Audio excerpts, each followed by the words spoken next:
네, 일상생활에서 부딪힐 수 있는 생활법률 문제를 법제처 생활법령 정보와 함께 알아보는 알쏭달쏭 솔로몬의 판결. 오늘은 저당권 설정과 배임죄 얘기해 보겠습니다. 왕성민 기자 나와 있습니다.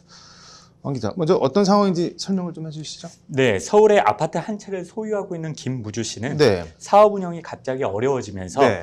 급전이 필요해지자 친구인 나혜자 씨를 찾아가 네. 2억 원을 빌려주면 내 아파트에 2순위로 저당권을 설정해 주겠다고 말했는데요. 네.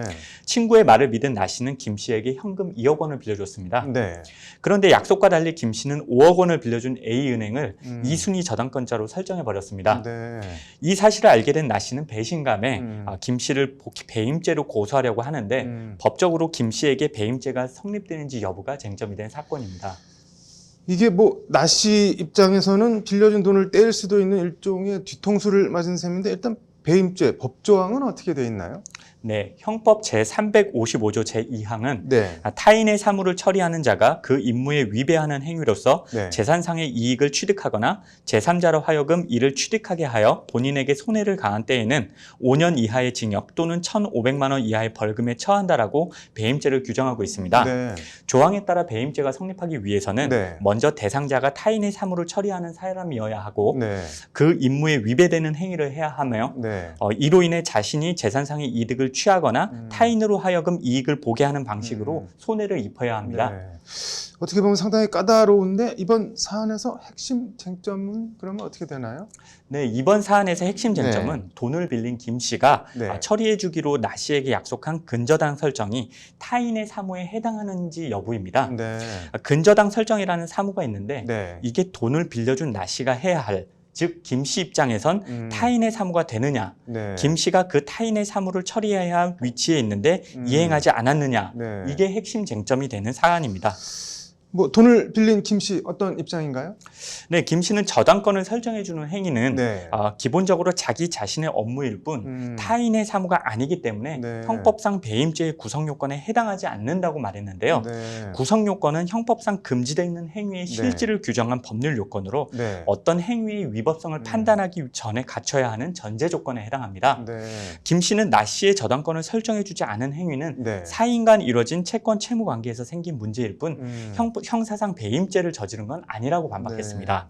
쉽게 말해 저당권을 설정해 준다고 하긴 했지만 네. 그건 자기가 그렇게 해주겠다고 말한 것으로 네. 타인의 사무가 아닌 자기의 사무에 해당하는 만큼 자기 할 일을 안 했다고 해서 배임죄가 성립하지는 않는다는 논리입니다. 좀 어렵게도 보이는데 관련한 법원 판례는 어떻게 되어 있나요? 네, 대법원은 타인의 사무를 네. 처리하는 자에 대한 구체적인 해석을 내놓은 적이 있는데요. 네. 타인의 사무를 처리하는 자는 타인의 재산 관리에 관한 사무의 전부 또는 일부를 타인을 위하여 대행하는 경우와 같이 그들 사이의 신임 관계에 기초해 타인의 재산을 보호 또는 관리하는 데 있어야 한다고 판시한 바 있습니다. 네. 즉 타인의 사무를 처리하는 자의 해석 범위를 네. 비교적 엄격하게 판단해서 단순히 다른 사람의 일을 대행해 주거나 사적인 관계에서 주거니 네. 받거니 하는 수준에서는 성립하지 않는다고 본 것입니다. 그래서 저당권 설정 관련해서는 이게 판례가 어떻게 되어 있나요? 일단 저당권 설정 관련해 대법원은 지난해 전원합의체 판결로 확립된 판단을 내놓았는데요. 네.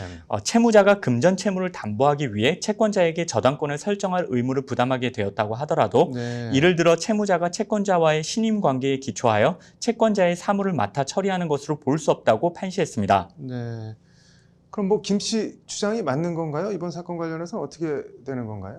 배임죄에 해당되지 않는다는 게 법원의 판단입니다. 네. 채무자가 저당권 설정 의무를 이행하는 것은 네. 채무자 자신의 사무에 해당할 뿐 채권자의 관계에서 타인의 사무를 처리하는 자라고 볼 수 없다는 것이 법제처의 설명입니다. 네.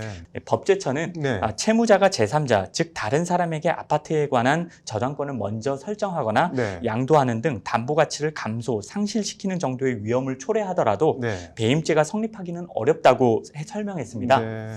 결론적으로 근저당 설정해 줄게, 돈 좀 빌려줘 네. 라고 돈을 빌린 뒤 근저당을 설정해 주지 않았다고 해서 네. 배임죄가 성립하지 않는다는 게 결론입니다. 네. 법제처는 다만 부동산 매매 계약에서 중도금이 지급되는 등 계약이 본격적으로 이행되는 단계에 이른 경우라면 매도인은 타인의 사무를 처리하는 자에 해당하므로 중도금 수령 후 부동산 이중 매매를 할 경우에는 배임죄가 성립할 수 있다고 덧붙였습니다. 있습니다. 뭐 저당권 설정 약속을 어겼다고 무조건 배임죄에 해당하는 건 아니라는 판결인 것 같은데 뭐 저당권 설정 같은 건 좀 더 신중하게 살펴봐야 할 것 같네요. 네, 오늘 잘 들었습니다.